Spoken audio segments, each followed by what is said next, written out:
Eilat est une paisible station balnéaire sur la côte israélienne de la mer Rouge, mais sa proximité avec la frontière égyptienne en fait aussi un lieu de refuge pour les immigrés qui fuient l'Afrique.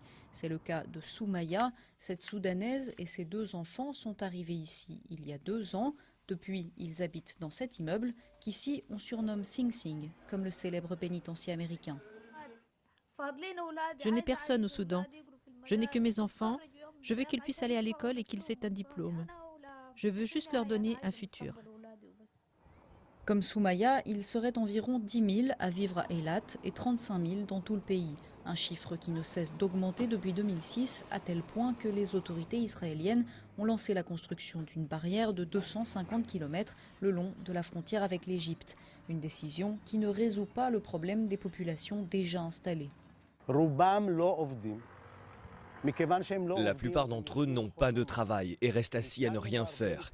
On a eu des problèmes de femmes se faisant agresser. Ce n'est pas bien de laisser une population entière seule comme ça, sans aucun soin. C'est le meilleur moyen d'arriver au chaos. À Eilat, certains parviennent quand même à trouver du travail grâce au tourisme. Et c'est aussi ça qui dérange. Beaucoup d'Israéliens pensent que les Africains menacent l'emploi. Trouver du travail, c'est pourtant ce qui les motive à faire ce dangereux voyage. Et le risque est grand. En 3 ans, 85 d'entre eux sont morts, abattus par les gardes-frontières égyptiens.